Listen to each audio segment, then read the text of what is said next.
ಸಾಮಾನುಗಳನ್ನು ತೆಗೆದು ಆನೆ ಮೇಲೆ ಹಾಕೊಳ್ಳಿ. ನನಗೂ ಹೆಗಡೆಯವ್ರಿಗೂ ಸ್ವಲ್ಪ ಜಗಳ ಆಯ್ತು. ನೀವೇನು ಫಾರೆಸ್ಟ್ ಆಫೀಸರ್ ಏನು ಸ್ವರ್ಗದಿಂದ ಇಳಿತೀರೇನ್ರಿ, ನಾನು ಹೇಳ್ದಷ್ಟು ಮಾಡೋದ್ ಬಿಟ್ಟು ಏನೋ ಕಥೆ ಹೇಳ್ತೀರಾ ಅಂದ್ರು. ನನಗೆ ಗೌರ್ಮೆಂಟ್ ಆರ್ಡರ್ ಬೇಕು ನನಗೆ ಅಂದೆ. I am the government, you better do it ಅಂತಂದ್ರು. 3 ವರ್ಷ ನೈಜೀರಿಯಾದಲ್ಲಿ ಕೆಲಸ ಮಾಡಿದೆ. ಕುಡಿಯೋಕೆ ನೀರಿರಲಿಲ್ಲ, ಬೀರ್ ಮಾತ್ರ ಸಿಗೋದು. ಬ್ರಿಟಿಷರು ಬರೋದು ಈ ದೇಶ ಉದ್ಧಾರ ಆಗ್ತಿರ್ಲಿಲ್ಲ ನನ್ನ ದೃಷ್ಟಿನಾಗೆ. ಅವಾಗೆಲ್ಲ ಗುರುಕುಲ SC ST ಫೆಲೋಸ್ಗೆ ಹತ್ತಿರಕ್ಕೆ ಬಿಟ್ಕೊಂತಾರಲ್ಲ. ಇವನ್ ಲಿಂಗಾಯತರು ವರ್ ಕನ್ಸಿಡರ್ಡ್ ಆಸ್ ಶೂದ್ರು. ನಾವು ಹಿರಿಯೂರು ತಾಲೂಕು ಸಲವಮನಹಳ್ಳಿ ಅಂತ ಒಂದು ಹಳ್ಳಿ, ಐಮಂಗಲ ಹೋಬಳಿ ಸಲವಮನಹಳ್ಳಿ ಅಂತ. ನಾವು ಊರು ಗೌಡ್ರು ಅಂದರೆ ಯಜಮಾನರು. ಅಮ್ಮಂಗೆ ನಮ್ಮ ತಂದೆಯವ್ರಿಗೆ ಅಲ್ಲ ತಮ್ಮ ತಾತಗೆ 300 ಎಕರೆ ಜಮೀನಿತ್ತು. ಆಮೇಲೆ ಅವ್ರಿಗೆ 3 ಜನ ಮಕ್ಕಳು, ನಮ್ಮ ತಂದೆಗೆ 100 ಎಕರೆ ಬಂತು. ಅದು ಈಗಲೂ ಇದೆ 100 ಎಕರೆ. ಇದ್ರಲ್ಲಿ ಹೋಗ್ಲಿಲ್ವಾ, ಭೂ ಸುಧಾರಣೆ ಕಾಯ್ದೆಯಲ್ಲಿ ಹೋಗ್ಲಿಲ್ವಾ?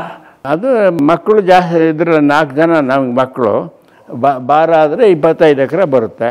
ಸರಿ ಹೋಯ್ತು ಅಲ್ಲಿ, ಅಲ್ಲಿ ಸರಿ ಹೋಯ್ತು ಅಂತ ಏನು ಬಟ್ ಸ್ವಲ್ಪ ಕೊಟ್ಟಿವೆ ಅಂತ ಕಾಣುತ್ತೆ ಜಮೀನು ಅಷ್ಟೇ. ಆಮೇಲೆ ಈಗ ನಾನು ಅಲ್ಲಿ ನಮ್ಮ ಅಪ್ಪರು ಜಮೀನು ಐತೆ, ನಮಗೆ ಓದಕ್ಕೆ ಊರಾಗ ಪ್ರೈಮರಿ ಸ್ಕೂಲ್ ಮಾತ್ರ ಇತ್ತು ಊರಾಗ, ನಮ್ಮ ಊರಾಗ ಸಲವಮನಹಳ್ಳಿ. ಮಿಡ್ಲ್ ಸ್ಕೂಲ್ಗೆ ಪಕ್ಕದೂರಿಗೆ ಹೋಗ್ಬೇಕಾಯ್ತು. ಅಲ್ಲಿಂದ ನಡ್ಕೊಂಡು ಹೋಗ್ತಿದ್ದೆ 3 ಮೈಲಿ.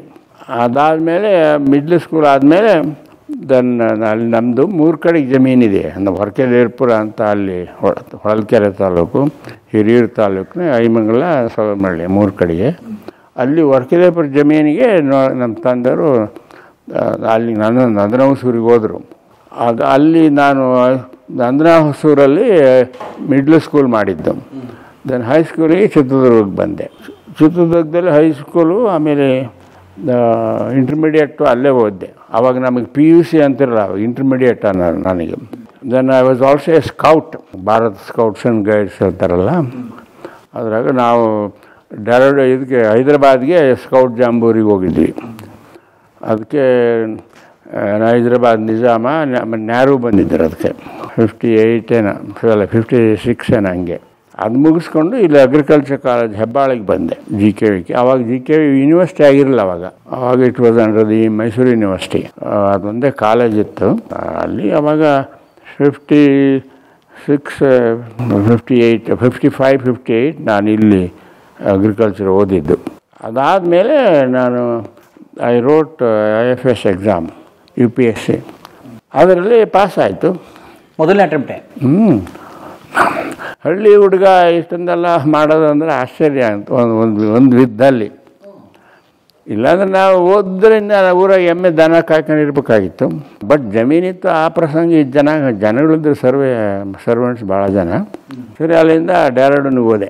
ಅವಾಗ ಡೈರೆಕ್ಟ್ ಟ್ರೈನ್ ಇರಲಿಲ್ಲ ಇಲ್ಲಿಂದ ದಿಲ್ಲಿಗೆ. ಮಡ್ರಾಸ್ಗೆ ಹೋಗಿ ಮಡ್ರಾಸಿಂದ ಗ್ರ್ಯಾಂಡ್ ಟ್ರಂಕ್ ಅಂತ ಅಲ್ಲಿತ್ತು. ಹಿಂದಿ ಬರ್ತಿರಲ್ಲ ನನಗೆ, ಆದರೆ ಹೋದೆ. 58 ಅಲ್ಲಿ ಹೋಗಿ 61ನಲ್ಲಿ 3 ವರ್ಷದ ಕೋರ್ಸ್ ಅದು ಟ್ರೈನಿಂಗ್ ಡೆಹ್ರಾಡೂನ್ನಲ್ಲಿ. ಸೊ ನೀವು ಕೋರ್ಸ್ ಟ್ರೈನಿಂಗ್ ಮಾಡಿ 62 ವರ್ಷ ಆಗೋಯ್ತು. ಎಲ್ಲಿದ್ಯಾ ನೀನು? ಅವಾಗ ಹುಟ್ಟಿದ್ದೇ ಇಲ್ಲಪ್ಪ ನೀನು. ಹೌದು, ಕರೆಕ್ಟ್. ನಾವು ಕೂತಿರೋ 3 ಜನ ಹುಟ್ಟಿರಲಿಲ್ಲ, ಇನ್ನೂ ಯಾರೂ ಇರಲಿಲ್ಲ ಅವಾಗ. 58-61. ದೆನ್ ಅಲ್ಲಿಂದ ಅದೊಂದು ದೊಡ್ಡ ಕತೆ. ಅಲ್ಲಿಂದ ಡೆಹ್ರಾಡೂನ್ನಿಂದ ಮುಗಿಸ್ಕೂಡಲೇ ನನಗೆ ಇದಕ್ಕೆ ಹಾಕಿದರು, ಯಲ್ಲಾಪುರ ಅಂತ, ನಾರ್ತ್ ಕೆನರಾದಲ್ಲಿ. ಸೊ ಟ್ರೈನಿಂಗ್ ಎಷ್ಟು ವರ್ಷ? 3 ವರ್ಷ. ಡೆಹ್ರಾಡೂನ್ನ ಟ್ರೈನಿಂಗ್ 3 ವರ್ಷ. 58-61. 61ನಿಂದ ನಾನು ಇಲ್ಲಿಗೆ 61 ಕೊನೆಗೆ ಅಕ್ಟೋಬರ್ಗೆ ಮುಗೀತು. ಯಲ್ಲಾಪುರಕ್ಕೆ ಬಂದೆ. ಸೊ ಮೊದಲು ಪೋಸ್ಟಿಂಗ್ ಯಲ್ಲಾಪುರ? ಫಸ್ಟ್ ಪೋಸ್ಟಿಂಗ್ ಯಲ್ಲಾಪುರನೇ, ಸಬ್ DF ಯಲ್ಲಾಪುರ ಅಂತ. ನನಗೆ ಬಾಸ್ ಇದ್ದದ್ದು ಮಾವನ್ ಕುರ್ವೆಯರು ಅಂತ, GR ಮಾವನ್ ಕುರ್ವೆ. ಅವರೆಲ್ಲ ಅದು ಇದಾಗ್ಬಿಟ್ಟಿತ್ತು ಅಷ್ಟೊತ್ತಿಗೆ. ಸ್ಟೇಟ್ ರಿಆರ್ಗನೈಸೇಷನ್ ಆಗಿ ಬಾಂಬೆನಲ್ಲಿದ್ದದ್ದು ನಾರ್ತ್ ಕೆನರಾ ಕರ್ನಾಟಕಕ್ಕೆ ಬಂತು. ಉತ್ತರ ಕನ್ನಡ ಜಿಲ್ಲೆ. ಉತ್ತರ ಕನ್ನಡ ಜಿಲ್ಲೆ ರಾಜ್ಯಗಳ ಮರು ವಿಂಗಡಣೆ ಮೊದಲು ಮುಂಬೈ ಪ್ರಾಂತ್ಯದಲ್ಲಿತ್ತು. ರಾಜ್ಯಗಳ ಮರು ವಿಂಗಡಣೆ 1956 ಆದಾಗ ಕರ್ನಾಟಕಕ್ಕೆ ಬಂತು. 56 ಆಯಿತು. ನನ್ನ ಟ್ರೈನಿಂಗ್ ಮುಗಿದು 61ಗೆ ಅಲ್ಲಿಗೆ ಕಳಿಸಿದ್ರು. ಮಾನ್ಕುರಿಯವರು ಬಾಂಬೆ ಆಫೀಸರು. ಲೇಟರ್ ಆನ್ ಅವರು ಚೀಫ್ ಕನ್ಸರ್ವೇಟರ್ ಆದರು. ನಾನು ಅವ್ರ ಕೈ ಕೆಳಗೆ ಫಸ್ಟ್ DF ನನಗೆ ಅವರು. ಆವಾಗ ಹೆಗಡೆಯವರು ಫಸ್ಟ್ ಟೈಮ್ MLA ಉತ್ತರ ಕನ್ನಡದಿಂದ ರಾಮಕೃಷ್ಣ ಹೆಗಡೆ ನಿಜಲಿಂಗಪ್ಪನವ್ರದ್ದು ಕ್ಯಾಬಿನೆಟ್ ಆವಾಗ. ಅದರಲ್ಲಿ ಸ್ವಲ್ಪ ದಿವಸ 3-4 ತಿಂಗಳು ಆಗ್ತಿದ್ದಂಗೆ ಈ ಬಿಕೇಮ್ ಡೆಪ್ಟಿ ಮಿನಿಸ್ಟರ್. ಆವಾಗ ಡೆಪ್ಟಿ ಮಿನಿಸ್ಟರ್ ಅಂತಂದು ಬೇರೆ ಇತ್ತು. ಯಂಗ್ಸ್ಟರ್ಸ್ನ ಸೆಲೆಕ್ಟ್ ಮಾಡಿ ಅದನ್ನು ಗ್ರೂಮ್ ಮಾಡೋರು. ಅವರು ವೀರೇಂದ್ರ ಪಾಟೀಲ್ ರೀ, ಇವರಿಬ್ಬರು ಹೆಗ್ಡೆ ಆ್ಯಂಡ್ ಪಾಟೀಲ್. ಅವರು ನನಗೆ ಇಂಪ್ರೆಸ್ ಆಗಿ ಅವ್ರ ಹತ್ರ ಮಾತಾಡಿದೆ. ಕಾರವಾರಕ್ಕೆ 2 ವರ್ಷ ಆದ್ಮೇಲೆ ಪ್ರಮೋಷನ್ ಆಯಿತು. ಕಾರವಾರಕ್ಕೆ DF ಆಗಿ ಹಾಕಿದರು. ಅಲ್ಲಿ ನನಗೂ ಹೆಗಡೆಯವ್ರಿಗೂ ಸ್ವಲ್ಪ ಜಗಳ ಆಯಿತು. ಕಾರವಾರ ಏನಂದರೆ ಒಂದು ಜಸ್ಟ್ ಸ್ಟ್ರಿಪ್ ಆಫ್ ಲ್ಯಾಂಡ್. ಅದು ಈ ಕಡೆ ಗುಡ್ಡ, ಈ ಕಡೆ ಸಮುದ್ರ, ಮಧ್ಯದಲ್ಲಿ ಒಂದು ದ್ವೀಪ. ಅದು ದ್ವೀಪನೂ ಅಲ್ಲ, ಉದ್ದೂಕ ಒಂದು ಕರಾವಳಿ ಸಮುದ್ರದ ದಂಡೆ. ಅವಾಗ ಅಲ್ಲಿ ಮನೆಗಳೇ ಇರಲಿಲ್ಲ. ಇವರು ಹೌಸಿಂಗ್ ಬೋರ್ಡ್ ಮನೆಗಳದು 4 ಮನೆಗಳು ತಂದಿದ್ರು ಗೌರ್ಮೆಂಟ್ ಆಫ್ ಇಂಡಿಯಾ ಫಂಡ್ಸಿಂದ. ಅಲ್ಲಿ ನಾವು we had raised casuarina plantations on the beach. ಕಾರವಾರದ ಬೀಚಲ್ಲಿ ಬೀಚ್ ಮೇಷೆ ದೂಕ ಐತದ ಬೀಚ್. ಬೈತ್ಕೋಲ್ ಬೀಚು, ಇನ್ನು ಅರ್ಗ ಬೀಚು, ಏನೇನೋ ಬುದ್ಧ ಬೀಚುಗಳದಾವಲ್ಲಿ. ಒಂದು ಕೋಡಿಬಾಗ್ ಅಂತ ಒಂದು ಬರುತ್ತೆ ಅಲ್ಲಿ, ಕಾಳಿ ನದಿ ಸಮುದ್ರಕ್ಕೆ ಸೇರುತ್ತೆ ಅಲ್ಲಿ, ಆ ಭಾಗದಾಗ. ಅಲ್ಲಿ ಕ್ಯಾಸುಲಿನ ಹಾಕಿದ್ವಿ. ಅವ್ರು ಎಕ್ಸಿಕ್ಯೂಟಿವ್ ಇಂಜಿನಿಯರ್ಗೆ ಹೇಳಿ DF ಆಗಿ ಹೇಳ್ರಿ ಅಂತ ಹೇಳ್ಬಿಟ್ಟಿದ್ದಾರೆ, ಕ್ಲಿಯರ್ ಮಾಡಲಿ ಅಂತ. 4 ಒಂದಷ್ಟು ಜಾಗ, ಎಷ್ಟೋ 1 ಎಕರೆನ 2 ಎಕರೆ ಕ್ಲಿಯರ್ ಪ್ಲಾಂಟೇಶನ್ ಕ್ಲಿಯರ್ ಮಾಡಲಿ ಅಂತ. ಅಂದರೆ ಕಿತ್ಬಿಡಿ ಅದನ್ನ ಅಂತ. ಕಿತ್ತು ಅಲ್ಲಿ ಮನೆಗಳು ಕಟ್ಬೇಕು ಇವರು, ಹೌಸಿಂಗ್ ಬೋರ್ಡ್ ಮನೆ. ಬೇರೆ ಕಡೆ ಜಾಗನೇ ಇಲ್ಲ ಅಲ್ಲಿ. ಆಗ ಒಂದು ದಿವಸ ಮೀಟಿಂಗ್ ತಗೊಂಡ್ರು ಹೆಗಡೆಯವರು. ಇಂಜಿನಿಯರಿಗೆ ಕೇಳಿದ್ರೆ ಏನ್ರು ಮನೆ ಎಷ್ಟಾದವು ಮನೆ ಅಂತ. ಒಂದೂ ಆಗಿಲ್ಲ, ಇವರು DF ಕ್ಲಿಯರ್ ಮಾಡಿಲ್ಲ ಅಂದರು. ಆಗ ಹೆಗಡೆಯವರು ಸಿಟ್ಟಾದರು, ಯಾಕೆ ಕ್ಲಿಯರ್ ಮಾಡಲ್ಲ? ಅವ್ರು ನನಗೆ ನೇರವಾಗಿ ಹೇಳಿರಲ್ಲ, ಹೇಳ್ರಿ DF ಆಗಿ ಅಂದಿದ್ರು ಅವರು. ನಮ್ಮದು ಸ್ವಾಭಿಮಾನ ಜಾಸ್ತಿ ಆದಂತರ, ಊರು ಗೌಡ್ರಲ್ಲ, ಕರೆಯೇ ಇಲ್ಲ ಅವ್ನು ನಂಬ್ತಿದ್ದೆ ನಾವು. ನಾನು ಹೇಳಿದೆ, ಎಕ್ಸ್ಪ್ಲೈನ್ ಮಾಡಿ ಒಳ್ಳೆ ಮಾತನಾಗೆ ಹೇಳಿದೆ. ಒಂದು ದೊಡ್ಡ ಬೈತ್ಕೋಲ್ ಪೋರ್ಟ್ ಅಂತ ಬೀಚ್ ಮೇಲೆ ಒಂದು IB ಇತ್ತು, ಅಲ್ಲಿ ಗುಡ್ಡದ ಮೇಲೆ. ಅಲ್ಲಿ ಮೀಟಿಂಗ್ ಮಾಡ್ತಿದ್ರು ಹೆಗಡೆಯವರು. ಆಫೀಸರ್ಸ್ ಎಲ್ಲ, ಡಿಸ್ಟ್ರಿಕ್ಟ್ ಆಫೀಸರ್ಸ್ ಎಲ್ಲ ಇದರಲ್ಲಿ. ಡಿವಿಷನಲ್ ಕಮಿಷನರ್ ಬೆಳಗಾವಿ ಕೂಡ ಬಂದಿದ್ದರು. ಎಲ್ಲರಿದ್ರಿಗೆ ವಿಷಯ ಯಾಕೆ ರೀ ಕೇಳಿಲ್ಲ, ಹಿಂಗೆ ಅಂದರು. ನಾನು ನೀವೇನು ಫಾರೆಸ್ಟ್ ಆಫೀಸರ್ ಏನು ಸ್ವರ್ಗದಿಂದ ಇಳಿತೀರೇನ್ರಿ, ಹೇಳಿದಷ್ಟು ಮಾಡಲ್ಲ ನೀವು, ಹಿಂಗೆ ಅಂದರು. ನಾನು ಹೇಳಿದೆ, ಇಲ್ಲ ಸರ್, ಅದು ಮಾಡಬಾರ್ದು, ಒಳ್ಳೆ ದೃಷ್ಟಿಯಿಂದ ಅದು ಮಾಡಿರೋದು. ಅದು ಕ್ಯಾಸುಲಿನ ತೆಗೆದ್ರೆ ಉಪ್ಪು ನೀರು ಸಮುದ್ರ ಒಳಗೆ ಬಾವಿಗಳಿಗೆ ನೀರು ಹೋಗುತ್ತೆ. ಆಮೇಲೆ ಇದು ಧೂಳು ಬೀಚದು ಸ್ಯಾಂಡೆಲ್ಲ ಊರಿಗೆ ಒಳಗೆ ಬರುತ್ತೆ. ಅದರಿಂದ ಪ್ರೊಟೆಕ್ಟ್ಗೆ ಇದನ್ನು ಹಾಕಿರೋದು ನಾನು ಅಂತಂದರೆ ಅವ್ರಿಗೆ ಅಷ್ಟೊಂದು ಅಪ್ರಿಷಿಯೇಟ್ ಆಗಲಿಲ್ಲ ಅದು. ನಾನು ಹೇಳ್ದಷ್ಟು ಮಾಡೋದು ಬಿಟ್ಟು ಏನೋ ಕಥೆ ಹೇಳ್ತೀರಾ ಅಂದರು. ನನಗೆ ಅವಾಗ ನನಗೂ ಸಿಟ್ಟು ಬಂತು. ನನಗೆ ಗೌರ್ಮೆಂಟ್ ಆರ್ಡರ್ ಬೇಕು ನನಗೆ ಅಂದೆ. ಏನು ರಿಟರ್ನ್ ಆರ್ಡರ್ಸ್ ಇರಲಿಲ್ಲ, ಸುಮ್ಮನೆ ಬಾಯಿ ಮಾತನಾಗೆ ಎಲ್ಲ. I am the government, you better do it ಅಂತಂದರು ಹೆಗಡೆಯವರು. TV ರೆಡ್ಡಿ ಅಂತ ಡಿವಿಷನಲ್ ಕಮಿಷನರ್ ಬೆಳಗಾಂ. ರೆವಿನ್ಯೂದ್ರ ಮೇಲೆ DC ಮೇಲೆ ಒಬ್ಬರು ಡಿವಿಷನಲ್ ಕಮಿಷನರ್ ಅಂತ ಇರ್ತಾರೆ. ಈಗ ಅವ್ರಿಗೇನೋ ರೆವಿನ್ಯೂ ಕಮಿಷನರೋ ಏನೋ ರೀಜನಲ್ ಕಮಿಷನರೋ ಏನೋ ಹೆಸರಿಟ್ಟಿದ್ದಾರೆ. ಅವರು ಬಂದು ಸುಮ್ಮನೆ ಇರುವಂತ ಹಿಂಗೆ ಅಂದರು. Senior officer. ಅವ್ರು ಮೊದಲು ಚಿತ್ರದುರ್ಗದಾಗ DC ಆಗಿದ್ರು ಅವರು. ನನಗೆ ಗೊತ್ತಿತ್ತು ಅವರು. ಸುಮ್ಮನಾದೆ. ಆಮೇಲೆ ನನಗೆ ಕಣ್ಣಾಗ ನೀರು ಬಂದುಬಿಡ್ತು. ಎಲ್ಲರೂ ಎದುರಿಗೆ ಬೈದ್ಬಿಟ್ರಲ್ಲಪ್ಪ, ನಾನು ಮರ್ಯಾದೆ ತೆಗೆದುಬಿಟ್ರು ಅಂತ. I am the government, you better do it ಅಂದ್ರಲ್ಲ. ಸುಮ್ಮನಾದೆ. ಆಯಿತು, ಇನ್ನೇನು ಸುಮ್ಮನೆ ಅದೆಲ್ಲ ಮೀಟಿಂಗ್ ಮುಗೀತು. ಆಮೇಲೆ ರೆಡ್ಡಿಯವ್ರು ಬಂದು, you are first class officer, but you don't know how to talk to a minister ಅಂದರು. ಅದು ಹೊಸ್ದಾಗಿ ಹೋದವ್ರು ನಾವಿನ್ನೂ ವಾಸ ಬರೋಲ್ಲ, ಊರು ಗೌಡ್ರು ಬೇರೆ, ಅದು ಬೇರೆ ಇತ್ತು ಈ ಬ್ಯಾಕ್ಗ್ರೌಂಡು. ಇಲ್ಲ, you have a long life to go, you better learn how to, what you say is not important, how you say is important to a minister ಅಂತ ಮಾಡಿದೆ. ಆಮೇಲೆ ನಾನು ದೊಡ್ಡದೊಂದು ಬಂಗ್ಲೆ ಇತ್ತು ಬೀಚ್ ಕಾರವಾರದ ಮೇಲೆ. ಅದು it's called as Tagore road. Rabindranath Tagore ಬಂದಿದ್ರಂತ ಅಲ್ಲಿಗೆ. ಅವ್ರ ಅಣ್ಣ ಇದ್ರಾಗಿದ್ರು, ICS-ನಾಗಿ ಜಡ್ಜ್ ಆಗಿದ್ರು ಅಲ್ಲಿ. ಓ, ಟ್ಯಾಗೂರ್ ಅಣ್ಣ. ಅದಕ್ಕೆ ರವೀಂದ್ರನಾಥ್ ಟ್ಯಾಗೂರ್ ಬೀಚ್ ಅಂತ ಹೆಸರಿಟ್ಟಿರೋದು. ಟ್ಯಾಗೂರ್ ಬೀಚ್ ಅಂತ. ಅದಕ್ಕೆ ಕಾರವಾರದ ಬೀಚ್ಗೆ ಟ್ಯಾಗೂರ್ ಬೀಚು. ಆ ಮನೆ ಆ ಬೀಚ್ ಮೇಲೆ ಇದ್ದದ್ದು ನನ್ನ ಮನೆ, ದೊಡ್ಡ ಮನೆ. ಬೀಚ್ ಪಕ್ಕ ಮನೆ. ರಸ್ತೆಗೆ ಅಲ್ಲಿ ಬೀಚ್ ಮೇಲೆ ರಸ್ತೆ ಬರುತ್ತೊಂದು. ಅದರ ಈ ಕಡೆಗೆ ಬೀಚ್, ಈ ಕಡೆಗೆ ಮನೆ ನಂದು. ದೊಡ್ಡ ಮನೆ ಒಬ್ಬನೇ ಇದ್ದ, ನಾನು ಮದುವೆ ಆಗಿರಲ್ಲ ಅವಾಗಿನ್ನ. ಅವಾಗ ಬಂದು ನೋಡಿ ಹೇಳಿದ್ರು Reddy, oh you are alone, you are not married ಅಂದರೆ. ಇಲ್ಲ ಸರ್ ಅಂದೆ. I will find a girl for you ಅಂತಂದರು. ನೋಡಿ ಅವರು ಸೀನಿಯರ್ ಆಫೀಸರ್ಸ್ ಎಷ್ಟೊಂದು ಪ್ರೀತಿಯಿಂದ ನಡ್ಕೊಳ್ಳೋರು ಅಂತ. I will find I know lot of Lingayat families in Belgaum and Davangere. ಅವ್ರು ಇವಾಗ ದಾವಣಗೆರೆ ಇಲ್ಲಿ ದುರ್ಗದಾಗ ಡಿ ಸಿ ಆಗಿದ್ದರು. ಇಲ್ಲ ಸರ್, ನನಗೆ ಅಲ್ಲೇ ಸ್ವಲ್ಪ ಊರಾಗ ಮದುವೆ ಆಗ್ಬೇಕಂತ ನನಗಿತ್ತು ಮನಸ್ಸಿನಾಗೆ. ಊರ ಕಡೆ ಹುಡುಗಿನ ಮದುವೆ ಆಗ್ಬೇಕು. ಇಲ್ಲ sir, I have different plans ಅಂದೆ. ಸುಮ್ಮನಾದರು. ದೆನ್ ಹೆಗಡೆಯವ್ರಿಗೂ ಹೋಗಿ ಹೇಳಿದ್ದಾರೆ ಅವರು. ನಾನು ಹತ್ತಿದ್ದು ನೋಡಿದ್ದಾರೆ ಅವರು, ಯಾರು Reddy. That man is youngster is hurt ಅಂತಂದರು. ಸಾಯಂಕಾಲ ಹೆಗಡೆಯವರು ನನ್ನ ಸರ್ಕಿಟ್ ಹೌಸಿಗೆ ಕರೆದು I am extremely sorry, I have hurted you ಅಂಥೇಳಿ ಟೀ ಎಲ್ಲ ಕೊಟ್ಟು, you are a fine officer, you want officers like you. But ಅವಾಗ ನಾನು ಕಾಂಪ್ರಮೈಸ್ ಮಾಡಿದೆ. ಸರ್, 2 ಎಕರೆ ಬೇಡ, ಮನೆಗಳಿಗೆ ಎಷ್ಟು ಬೇಕೋ ಅಷ್ಟು ಬೇಕಾದ್ರೆ ಕ್ಲಿಯರ್ ಮಾಡ್ತೇನೆ ಮನೆ. ಅದು ಆಗಬೇಕಲ್ಲ, ಕೆಲಸನೂ ಆಗಬೇಕಲ್ಲ. ಆವಾಗ he also agreed and we became friends.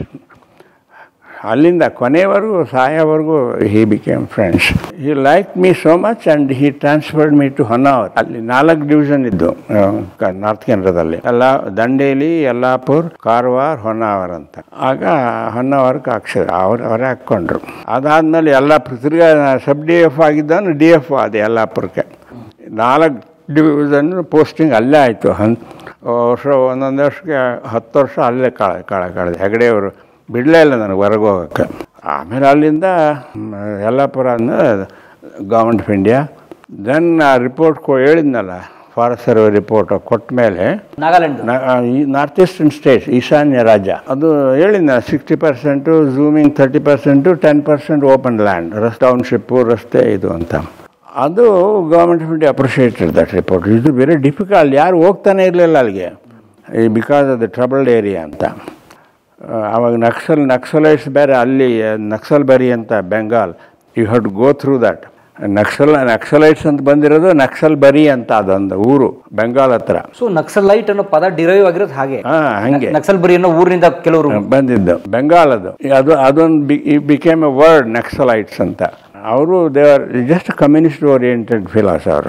ಇದು ಈ ಕಾಡಿನಾಗೆಲ್ಲ ಇರ್ತಾರಲ್ಲ, ಛತ್ತೀಸ್ಗಢ ಅಲ್ಲೆಲ್ಲ ನಮ್ಮಲ್ಲೂ ಕೆಲವ್ರು ಮನಸ್ಸತ್ರಲ್ಲ, ಮೊನ್ನೆ ಸರೆಂಡರ್ ಆದಲ್ಲ 4 ಜನ. ಅದು ಆ ರಿಪೋರ್ಟು ಗೌರ್ಮೆಂಟ್ ಆಫ್ ಇಂಡಿಯಾದವರು ವರ್ಲ್ಡ್ ಬ್ಯಾಂಕಿಗೆ ಕೊಟ್ಟರು. I want an officer from IFS on deputation to world bank project in Nigeria ಅಂತ. ಅದು ಹೋದರು. ಆಮೇಲೆ ಅವರು ಇಂಟರ್ವ್ಯೂ ಮಾಡಿದ್ರು ನನಗೆ. I was selected. ಅಲ್ಲಿ 3 ವರ್ಷ ನೈಜೀರಿಯಾದಲ್ಲಿ ಕೆಲಸ ಮಾಡಿದೆ. ಏನು ಕೆಲಸ ನೈಜೀರಿಯಾದಲ್ಲಿ? ಫಾರೆಸ್ಟ್ ಆಫೀಸರು, ನರ್ಸರಿ ಮಾಡೋದು, ಅಫಾರೆಸ್ಟೇಷನ್ ಮಾಡೋದು.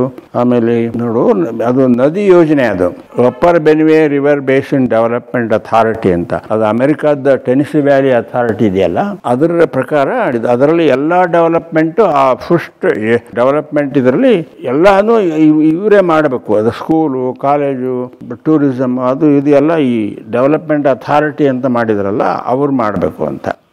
ಅದಕ್ಕೆ ಐ ವಾಸ್ ಡೆಪ್ಯೂಟೆಡ್. ಬಟ್ ನೀವು ಯಾಕೆ ಆ ಊರಿನವ್ರು ಯಾರು ಇರಲಿಲ್ವ ನೈಜೀರಿಯಾ? ಅಂದರೆ like why Indian was chosen? ಅಲ್ಲಿ ಟೆಕ್ನಾಲಜಿ ಇಲ್ಲ, ಅವ್ರ ದಡ್ರು ಎಲ್ಲ. ಎಜುಕೇಷನ್ ಇಲ್ಲ, ಎಲ್ಲ ಹೊರಗಿನಿಂದ ಎಕ್ಸ್ಪ್ಯಾಟ್ರಿಯೇಟ್ಸ್. ಪ್ರತಿಯೊಂದು ಕೆಲಸನೂ ಹೊರಗಿನವರೇ ಮಾಡ್ತಿದ್ದಲ್ಲಿ. ಅದು that was the British colony earlier. 1960 they left Nigeria. It is rich in oil. ಹಿಂಗೆ ಆಯಿಲ್ ದುಡ್ಡು ಮೇಲೆ ಲೀಡರ್ಸ್ ಎಲ್ಲ ಜೀವನ ಮಾಡ್ತಿದ್ರು. ಅವರು ಆಯಿಲ್ ಮಾರೋದು, ದುಡ್ಡು ಹೊಡೆಯೋದು ಅಂತ ಮಾಡ್ಕೊಂಡಿದ್ರು. ಬಟ್ ಆವಾಗ ಅದು ನಿಲ್ಲಿಸೋಕ್ಕೆ ಮಿಲಿಟ್ರಿ ರೂಲ್ ತಂದಿದ್ರು. ಆವಾಗ ಒಬ್ಬ ಕ್ಯಾಪ್ಟನ್ ಜನರಲ್ ಒಲುಸೇಗನ್ ಅಬಸಾಂಜೋ ಅಂತ ನೈಜೀರಿಯಾ ಹೆಸರು. ಅವರಿದ್ದಾಗ ನಾನು ರಿಕ್ರೂಟ್ ಮಾಡಿದ್ರು. ಯಾವ ವರ್ಷ? 67-80, 3 ವರ್ಷ. 67 to 70? ಅಲ್ಲ, 77 to 80. ಅಷ್ಟೊತ್ತು ಮದುವೆ ಆಗಿದ್ರಿ? ಆಗಿತ್ತು. ನಾನು 68 ಮದುವೆ ಆದ. ನಾನು ಅದಕ್ಕೆ 10 ವರ್ಷ ಮೊದಲೇ ಮದುವೆ ಆಗ್ಬಿಟ್ಟಿದ್ರಿ? ಅದಕ್ಕೆ ಮುಂಚೆ ಆಗಿದ್ದೆ. ಸಣ್ಣ ಹುಡುಗರು ಇದ್ರು, ಇವೆಲ್ಲರೂ ಬಂದಿದ್ರು. All went there. So Nigeria ಇಡೀ ಕುಟುಂಬ ಹೋಗ್ಬಿಟ್ಟಿದೆ, ಮಕ್ಕಳು ಸಮೇತ? ಅದೆಲ್ಲ ಐತೆ. ಅದೆಲ್ಲ ಫೋಟೋಗಳೆಲ್ಲ ಇದಾವೆ ಅದ್ರಾಗ, with black people and all that. 3 ಅದ್ರಾಗ ಏನಾಯಿತು, 2ನೇ ವರ್ಷದಲ್ಲಿ military ruler conducted the election in Nigeria and transfer the power to civilians. ಅದು 1 ವರ್ಷದಾಗೆ ಹಾಳಾಗಿಬಿಡ್ತದೆ. ಸಿವಿಲಿಯನ್ಸ್ ಬಂದ ಕೂಡಲೇ ಪಾಲಿಟಿಷಿಯನ್ಸ್. ಯಾಕೆ? ಅದೇ ಕರಪ್ಷನು. ಎಲ್ಲ ದೇಶದಾಗ ಅವೇ ಇದು ಕತೆ ಒಂದಲ್ಲ. ಮುತ್ಸದ್ದಿ ಲೀಡರ್ಸ್ ಎಲ್ಲ ಸೆಲ್ಫಿಶ್ ಲೀಡರ್ಸು, ಆದಷ್ಟು ದುಡ್ಡು ಮಾಡ್ಕೊಂಡು ಹೋಗೋಣ ಅಂತ. ದುಡ್ಡು ತೊಗೊಂಡು ಓಟ್ ಹಾಕೋರು. ಆಮೇಲೆ ಕಾಂಟ್ರಾಕ್ಟ್ ಕೊಡಬಾರ್ದು, ಎಲ್ಲ ಕೆಲಸಗಳು, ರಸ್ತೆಗಳು ಕಾಂಟ್ರಾಕ್ಟು, ಮನೆಗಳು ಕಾಂಟ್ರಾಕ್ಟು ಎಲ್ಲ ಅಲ್ಲಿ ನೈಜೀರಿಯಾದಾಗ. ಬಟ್ ಬೇಕಾದ್ರೆ ದುಡ್ಡು ಇತ್ತು ಅರ್ಧಾಗ ಅಲ್ಲಿ ಮನೆ. ಸೊ ಹಿಂಗಾಗಿ ನಮಗೆ ಅಲ್ಲಿ ಕುಡಿಯೋಕೆ ನೀರಿರಲಿಲ್ಲ, ಬೀರ್ ಮಾತ್ರ ಸಿಗೋದು. ನೀರಿಗಿನ್ನ ಚೀಪು. ದನಗಳು ಸಾಕಿದ್ರು ಅವರು, not for the milk, it was for the meet. Milk powder ಬರೋದು ನೆದರ್ಲ್ಯಾಂಡ್ಸಿಂದ, ನೀಡೋ ಅಂತ. ಇಷ್ಟು ಡಬ್ಬಿ ತೊಗೊಂಡೋಗಿ ನಾವು ಹಾಳು ಮಾಡ್ಕೊತಿದ್ದೆ. ನೀರಾಗ ಕಾಸೋದು, ಬಿಸಿ ನೀರಾಗ ಕಾಸೋದು, ಕುಡಿಯೋದು ಅಂತ. ಅಲ್ಲಿಂದ ಒಂದು ವರ್ಷಕ್ಕೆ ಹಾಳಾಗ್ಬಿಡುತ್ತೆ ದೇಶ.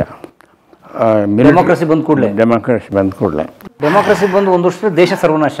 ಅಂದರೆ ಕರಪ್ಷನ್ ಆಗಿ ಯಾತ್ರೆ ಏನು ಬೆಲೆ ಇಲ್ದಂಗೆ ಆಯಿತು ಅಲ್ಲಿ ಸಾಮಾನುಗಳಿಗೆ. ಮೊದಲು ಒಂದು ನೈರಾ ಅಂತ ಅದ್ರ ಹೆಸರು, ನೈಜೀರಿಯನ್ ಮನಿ. ಒಂದು ನೈರಾಕ್ಕೆ 1 pound sterling pound, English pound $2.50 ಇತ್ತು. ನನಗೆ I was paid in dollars. ಅವಾಗ ಅಲ್ಲಿ ದುಡ್ಡು ಇಲ್ಲಿ ಕಳಿಸಿ ಈ ಮನೆ ತಗೊಂಡಿದ್ದು ನಾನು. ನೈಜೀರಿಯಾ ದುಡ್ಡಿದ್ದು ಮನೆ ಸ್ವಲ್ಪ ರೀಮಾಡಲ್ ಮಾಡಿದೆ. ಬಿಲ್ಟ್ ಹೌಸ್ ವಾಸ್ ಅಲಾಟೆಡ್ ಇದಕ್ಕೆ. ಅವಾಗ ಇದು ಹೋಲ್ ಥಿಂಗ್ ವಾಸ್ ದ್ಯಾಟ್. ಹೆಗಡೆಯವರು NRI ಕಾಲೋನಿ ಅಂತ, ನಾನ್ ರೆಸಿಡೆಂಟ್ ಇಂಡಿಯನ್ಸ್. ಬೇರೆ ದೇಶಗಳಲ್ಲಿ ಇರೋ ಇಂಡಿಯನ್ಸ್ ಏನಾದರೂ ವಾಪಸ್ ಬರೋದಿದ್ದರೆ ಅವ್ರಿಗೊಂದು ಒಳ್ಳೆ ಜಾಗ ಮಾಡಿಕೊಡ್ಬೇಕು ಅಂತ ಒಂದು ಕಾಲೋನಿ ಮಾಡಿಕೊಡು. ಅದಕ್ಕೆ it was called dollars colony. Dollar ತಂದವ್ರು ಕಾಲೋನಿ ಅಲ್ಲ, ಡಾಲರ್ಗೆ ಅಲಾಟ್ ಮಾಡೋರು ಇದನ್ನು ಮನೆನ. ಇಂಡಿಯನ್ ರುಪೀಗಲ್ಲ, ಡಾಲರ್ಗೆ. ಅವಾಗ ಡಾಲರ್ ಇಲ್ಲಪ್ಪ. 92 ಮನಮೋಹನ್ ಸಿಂಗ್ ಬರೆದಿದ್ರೆ ದೇಶ ಇನ್ನೂ ಹಾಳಾಗ್ತಿತ್ತು. Finance minister Narasimha Rao prime minister ಆದಾಗ Manmohan became the finance minister. ಇವಾಗ ಎನ್ಲೈಟೆಂಡ್ ಪರ್ಸನ್ ಅವರು, ಸರ್ದಾರ್ಜಿ ಆದರೂ ಕೂಡ. ಅಲ್ಲ ಆಕ್ಸ್ಫೋರ್ಡ್ ಅಲ್ಲೆಲ್ಲ ಓದಿದವರು. ಈ ಲಿಬರಲೈಸ್ ದಿ ಎಕಾನಮಿ. ಯಾರು? ಮನಮೋಹನ್ ಸಿಂಗ್. ಆಗ ಮೊದಲು ಮನೆ ಅಲಾಟ್ ಮಾಡೋರು, ಸ್ಕೂಟರ್ ಡಾಲರ್ಸ್ಗೆ ಅಲಾಟ್ ಮಾಡೋರು, ಕಾರು ನಾವು ದುಡ್ಡು ಕೊಡ್ತೀವಿ ಅಂದರೂ ಸಿಗ್ತಿರಲ್ಲ ಕಾರು. ಅಂಬಾಸಿಡರ್ ಕಾರು, ಇನ್ನು ಯಾವ ಕಾರು ಆದರೂ ಯುದ್ಧವಾಗ ಅದೊಂದೇ ಮಾಡಲ್ಲ ಅಂಬಾಸಿಡರ್. ಸಂಜಯ್ ಗಾಂಧಿ ಮಾರ್ತಾ ಇತ್ತಲ್ಲ, ಅದು ಕೂಡ ಆಮೇಲೆ ಬಂತು. ಆಮೇಲೆ ಅದು ಅವಾಗ ಯಾವ ಅಂಬಾಸಿಡರ್ ಒಂದೇ ಇದ್ದದ್ದು, ಅದು ಕೂಡ 3 ವರ್ಷ ಕಾಯಬೇಕು. ಇದು ಡಾಲರ್ಸ್ ಕೊಟ್ಟರೆ ಪ್ರಯಾರಿಟಿ ಅಲಾಟ್ಮೆಂಟ್ ಕೊಡೋರು, 3 ತಿಂಗಳಿಗೆ ಅಲಾಟ್ ಮಾಡೋರು.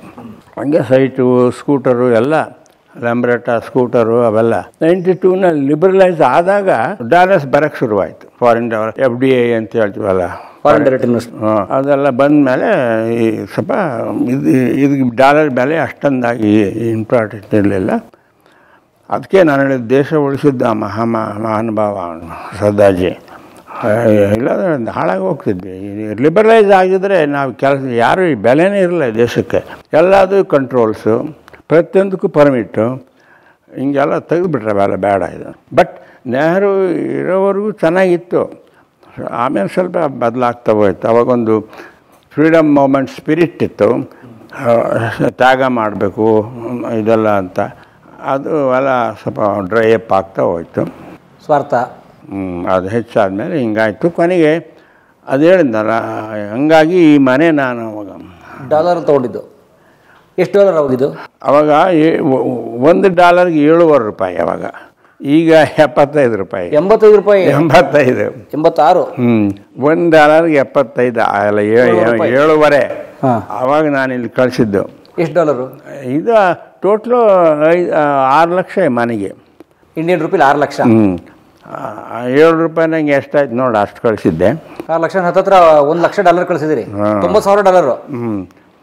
ಅಷ್ಟು ಕಳಿಸಿ ಆಮೇಲೆ ನಾನು ನೈಜೀರಿಯಾಗೆ ಇನ್ಮೇಲೆ ಇರೋದು ಕಷ್ಟ ಅಂತ I decided to go to MSc ಮಾಡ್ಬೇಕಂತ ನನಗೆ ಮೊದಲಿಂದ ಇತ್ತು.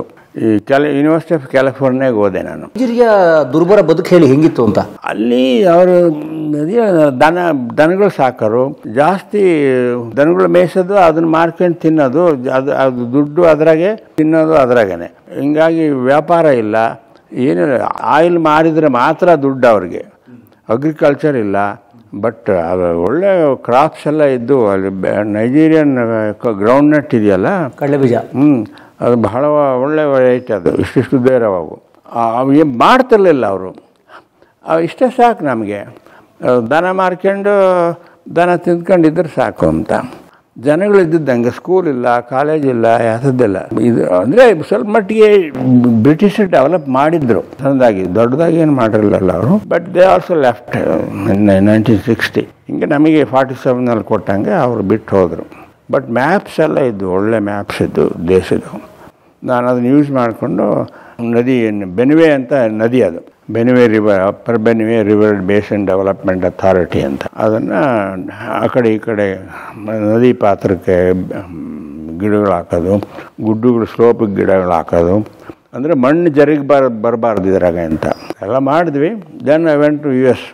ಎಷ್ಟು ವರ್ಷ ಇದ್ರಿ ನೈಜೀರಿಯಾ? 3 ವರ್ಷ, 77-80. ತುಂಬ ಕಷ್ಟ ಅನುಭವಿಸ್ಬಿಟ್ಟಿರ್ತೀರಿ. 2 ವರ್ಷ ಚೆನ್ನಾಗಿತ್ತು, ಏನು ತಾಪತ್ತಿರಲಿಲ್ಲ. ಭಾಳ ಜನ ಎಕ್ಸ್ಪೇಟ್ರಿಯೇಟ್ಸ್ ಇದ್ದರು, ಅಂದರೆ ಇಂಡಿಯನ್ಸು ಭಾಳ ಜನ ಇದ್ದರು. ಮೇಸ್ಟ್ರು ಕೆಲಸ ಮಾಡೋರು ಎಲ್ಲ ಇಂಡಿಯನ್ಸ, ಕೇರಳದವರು ಜಾಸ್ತಿ ಇದ್ದರು. ನಮ್ಮರೊಬ್ಬರು ಪೀರ್ ಸಾಬ್ ಅಂತ ಒಬ್ಬ ಇದ್ದ ಕನ್ನಡಿಗ, ನಮ್ಮ ನಜೀರ್ ಸಾಬ್ ಇದ್ದಂಗೆ, ಮೈಸೂರು. ನಾನು ತಮಿಳ್ನಾಡಿನವರು ಕೆಲವರು ಇದ್ದರು, ಎಲ್ಲ ಬೇರೆ ಬೇರೆ ಈಜಿಪ್ಷಿಯನ್ ಅವರು, ನೆದರ್ಲ್ಯಾಂಡ್ಸು ಎಲ್ಲ ಇದ್ದರು. ಇಟಾಲಿ ರೋಡ್ ಕಾಂಟ್ರಾಕ್ಟ್ಸು, ಮನೆಗಳು ಕಟ್ಟೋದೆಲ್ಲ ಇಟಾಲಿಯನ್ಸು ಅಲ್ಲಿ ಆಗ. ಇದರಿಂದ they are paying out the oil money. But ಈ ರೀತಿ ಡೆವಲಪ್ ಆಗ್ತಾ ಇತ್ತು ಅದು ನಿಧಾನವಾಗಿ, ರಸ್ತೆಗಳು, ಮನೆಗಳು, ಸ್ಕೂಲುಗಳು. ಅದೇ ನೋಡಿ, ನೀವು ಹೇಳ್ತಾ ಇರೋದ್ರಲ್ಲಿ ನಾನು ಅರ್ಥ ಮಾಡ್ಕೋತಾ ಇರೋದು ಏನು ಅಂತಂದರೆ, ಒಂದು ದೇಶ ಅದಕ್ಕೆ ಪ್ರಾಕೃತಿಕ ಸಂಪತ್ತು ಏನು ಬೇಕಾದರೂ ಇರಲಿ, ಕೂತು ತಿಂದರೆ ಕುಡಿಕೆ ಹೊಂದು ಸಾಲದು. ಅದೇ ನೋಡಿ, ಅದು ಬೌದ್ಧಿಕವಾಗಿ ಶೈಕ್ಷಣಿಕವಾಗಿ ಬೆಳೆದು ದೊಡ್ಡದಾಗದೆ ಹೋದರೆ ಅದು ಈ ರೀತಿ ಬೆಳೆಯೋಕ್ಕೆ ಸಾಧ್ಯವೇ ಇಲ್ಲ. ಅದನ್ನು ಅಲ್ಲಿ ಜನಗಳು, ಅವ್ರಿಗೆ ಫಸ್ಟ್ ಮನಸ್ಸಿರಬೇಕು, ನಾವು ಬೆಳಿಬೇಕು ಅಂತ ಇರೋದೇ ಸಾಕು. ದನ ಕಾದ್ಕೊಂಡೇ ಇರ್ತೀವಿ, ದನ ತಿಂದ್ಕೊಂಡೇ ಇರ್ತೀವಿ ಅಂದರೆ ಇನ್ನು ಹಂಗೆ ಇರ್ರಿ ಅಂತಾರೆ, ನಮ್ಮದು ದೊಡ್ಡ ಪರಂಪರೆ ಅಂತ. ಬಟ್ ಇದು ಕೂಡ ಹೊರದೇಶಗಳಿಂದ ಬಂತು. ಸ್ವಲ್ಪ ಎಜುಕೇಷನ್ ಬೇಕು, ಸ್ಕೂಲ್ ಬೇಕು, ಯೂನಿವರ್ಸಿಟೀಸ್ ಬೇಕು, ಹಾಸ್ಪಿಟಲ್ಸ್ ಬೇಕು, ಕೋರ್ಟ್ ಸಿಸ್ಟಮ್ಸ್ ಬೇಕು. ಇದೆಲ್ಲ ಸ್ವಲ್ಪ ಮಟ್ಟಿಗೆ ಇಂಗ್ಲೀಷ್ ಎಸ್ಟಾಬ್ಲಿಷ್ ಮಾಡಿದರು, ಸ್ಕೂಲ್ಗಳು ಅವು ಇವೆಲ್ಲ. ಬಟ್ ನೋಡಿ, ನಮ್ಮಲ್ಲಿ ಇಂಗ್ಲೀಷ್ ಪೀಪಲ್ ಆರ್ ಬ್ರಿಟಿಷರ್ಸ್ ಬಂದಾಗ, ಈಸ್ಟ್ ಇಂಡಿಯಾ ಕಂಪನಿ ಬಂದ ಮೇಲೆ modern education, the modern system ತುಂಬ ಬಂತು, ಬಹಳ ಬಂತು.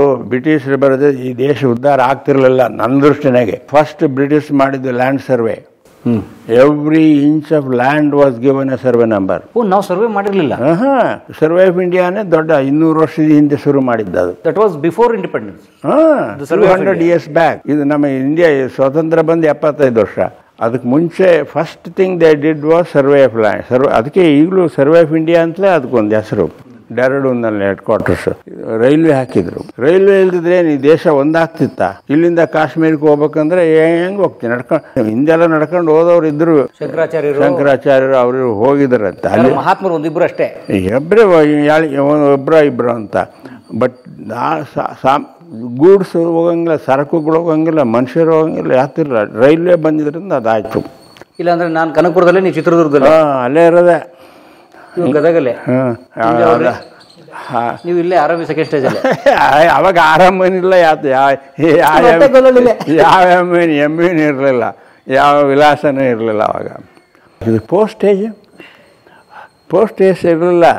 ಈಗ ಕಾಶ್ಮೀರಕ್ಕೆ ಯಾರಿಗೇನ 9 ಪೈಸೆ ಒಂದು ಪೋಸ್ಟ್ ಕಾರ್ಡಪ್ಪ, ಅದು ಬರೆದ್ರೆ ಅಲ್ಲಿ ಹೋಗಿ ತಲುಪೋದು. ಈಗ ಫೋನ್ ಮಾಡೋಕ್ಕಿರಲ್ಲ. ಆಮೇಲೆ ಟೆಲಿಫೋನ್ಸ್ ತಂದರು, ಟೆಲಿಗ್ರಾಫ್ಸ್ ತಂದರು, ಕೋರ್ಟ್ಸ್ ತಂದರು. ಮೊದಲು ರಾಜ ಮಹಾರಾಜ ಇದ್ದ, ಅವನು ಹೋಗಿ ಟಿಪ್ಪುಸ್ ಡ್ರಾಪ್ ಅಂತ ಇತ್ತಲ್ಲ ನಂದಿದುರ್ಗ, ಅಲ್ಲೋಗಿ ಅವನು ಕೆಳಗೆ ಹಾಕೊಂಡ್ರೆ ಸಾಕು. ಅದೇ ನ್ಯಾಯ. ರಾಜರು ಹೇಳಿದ್ದೇ ನ್ಯಾಯ. ಕೋರ್ಟ್ ಗೀಟು ಅಲ್ಲ ಸರ್ ಅಂತ ಹೇಳಿ ವಾದ ಮಾಡೋರಿಲ್ಲ, ವಾದ ಪ್ರತಿವಾದ ಇಲ್ಲವೇ ಇಲ್ವಾ. ಅದಕ್ಕೆ ಬ್ರಿಟಿಷ್ ಬಂದ ಮೇಲೆ ಆಗಿದ್ದು. ಸ್ಕೂಲ್ ಇಲ್ಲ ಆವಾಗೆಲ್ಲ, ಗುರುಕುಲ. ಅಲ್ಲಿ SC ST ಫೆಲೋಸ್ಗೆ ಹತ್ತಿರಕ್ಕೆ ಬಿಟ್ಕೊಂತಾರಲ್ಲ. ಇವನ್ ಲಿಂಗಾಯತರು ವರ್ ಕನ್ಸಿಡರ್ಡ್ ಆಸ್ ಶೂದ್ರು. ಸೊ ಗೌರ ಶೂದ್ರು ಎಂಟ್ರಿ ಇಲ್ಲ. ಆಗ ಇವರು ಬ್ರಿಟಿಷರು ಬಂದ ಮೇಲೆ ಸ್ವಲ್ಪ ಸ್ಕೂಲು, ಕಾಲೇಜು. ಲಾರ್ಡ್ ಮೆಕಾಲೆ ಅಂತ ಅವನು ಎಜುಕೇಷನ್ ಸಿಸ್ಟಮ್ ತಂದವನು ಅವನು. ಬಟ್ ಇವತ್ತು ಲಾರ್ಡ್ ಮೆಕಾಲೆಗೆ ಬಾಯಿಗೆ ಬಂದಂಗೆ ಬೈತಾರೆ. ನಮಗೆಲ್ಲ ಗೊತ್ತಿತ್ತು ಅಂಥದ್ದು ಏನಿರಲಿಲ್ಲ. ಅವು ಎಲ್ಲ ಮಾಡೋಕ್ಕೆ ಸಾಧ್ಯ ಇದೆ ಅಂತ ಒಂದು ಫರ್ಟೈಲ್ ಇಮ್ಯಾಜಿನೇಷನ್ ಅದು ಆಗಿನ ಕಾಲದಾಗ. ಬಟ್ ಏನು ಇದ್ದಿದ್ರೆ ಮತ್ತೆ ಒಂದು ಪುಸ್ತಕ ಇರಬೇಕು, ಒಂದು ಟೆಕ್ನಾಲಜಿ ಅವ್ರದ್ದು ಯಾಕಿರಲಿಲ್ಲ. ಯಾತನೆ ಇದ್ವಾ, ಒಂದು ಪುಸ್ತಕ ಇರಲಿಲ್ಲಪ್ಪ. ಬಟ್ ಅದಕ್ಕೂ ಹೇಳ್ತಾರೆ, ಪುಸ್ತಕ ಇತ್ತು ನಮ್ಮಲ್ಲಿ ನಳಂದ ವಿಶ್ವವಿದ್ಯಾನಿಲಯನ ಬೆಂಕಿ ಹಾಕಿ ಸುಟ್ಟು ಒಂದೂ ಸಿಗ್ದಂಗೆ ಮಾಡಿಬಿಟ್ರು ಅಂತ. ನಳಂದ ಏನು ಬುದ್ಧಂದ, ಅದು ಇವ್ರದ್ದಲ್ಲ. ನಳಂದ ತಕ್ಷಶಿಲಾ 2 ಬೌದ್ಧನ ಹಾಕಿದವ. ಅವು ಬುದ್ಧನ್ನೇ ಓಡಿಸ್ಬಿಟ್ರೆ ಅಲ್ಲಿಂದ. ಈಗ ಜಪಾನ್ನಾಗ ಬೆಳೆದ್ರು, ಚೈನಾದಾಗ ಆಯಿತು, ಟಿಬೆಟು ಸಿಲೋನಲ್ಲಿ ಬಂತು, ನಮ್ಮಲ್ಲಿಲ್ಲ. ಬಟ್ ಇದೆ, ಈಗೇನೋ ಸ್ವಲ್ಪ ಮಟ್ಟಿಗೆ ದಲಿತರೆಲ್ಲ ಬುದ್ಧಿಸ್ಟ್ ಆಗ್ತಾ ಇದ್ದಾರೆ. ಎಲ್ಲಿಗೆ ಹೋಗಿ ಎಲ್ಲಿಂದ ಗೊತ್ತಲ್ಲ ಇದು. ಅಲ್ಲ, ಒಟ್ಟು the contribution of Britishers to India, I admire them. ಎಲ್ಲಿಂದಲೋ ಬಂದು ಯಾರೋ ದೇಶದಾಗೆ ಇಷ್ಟೊಂದಲ್ಲ ಅವರು ಸ್ವಲ್ಪ ಅನುಕೂಲ ಮಾಡ್ಕೊಂಡಿದ್ದಾರೆ, ಇಲ್ಲ ಅಂತಲ್ಲ.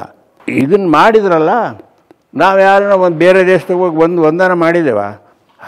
ನಮ್ಮದೇ ಮಾಡೋಕ್ಕೆ ನಮಗೆ ಆಗ್ತಾಯಿಲ್ಲ, ಬೇರೆ ದೇಶಕ್ಕೆ ಹೋಗೋದೇನು ಬಂತು.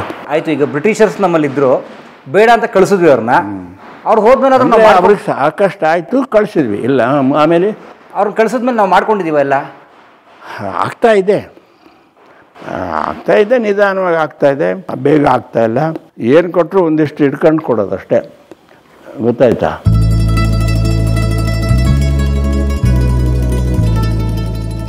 ಕಲಾ ಮಾಧ್ಯಮದ ಎಲ್ಲ ಎಪಿಸೋಡುಗಳು ನಿಮಗೆ ಸಿಗಬೇಕು ಅಂತಂದ್ರೆ ಕಲಾ ಮಾಧ್ಯಮ ಯೂಟ್ಯೂಬ್ ಚಾನೆಲ್ನ ಸಬ್ಸ್ಕ್ರೈಬ್ ಮಾಡಿ, ಬೆಲ್ ಐಕಾನ್ನ ಕ್ಲಿಕ್ ಮಾಡಿ, ತಪ್ಪದೇ ಮಾಡಿ. ಈ ವಿಡಿಯೋ ನೋಡಿದ್ದಕ್ಕೆ ನಿಮಗೆ ತುಂಬ ಧನ್ಯವಾದಗಳು. ಪುಸ್ತಕಗಳನ್ನು ಓದು ಮನಸ್ಸನ್ನು ಅರಳಿಸುತ್ತೆ, ಬುದ್ಧಿಯನ್ನು ಚುರುಕು ಮಾಡುತ್ತೆ, ಕಾಣದ ಹೊಸ ಲೋಕವನ್ನು ಪರಿಚಯಿಸುತ್ತೆ. ಹಾಗಾಗಿ ಓದುವ ಸಂಸ್ಕೃತಿ ಹೆಚ್ಚಾಗ್ಲಿ. ಧನ್ಯವಾದ.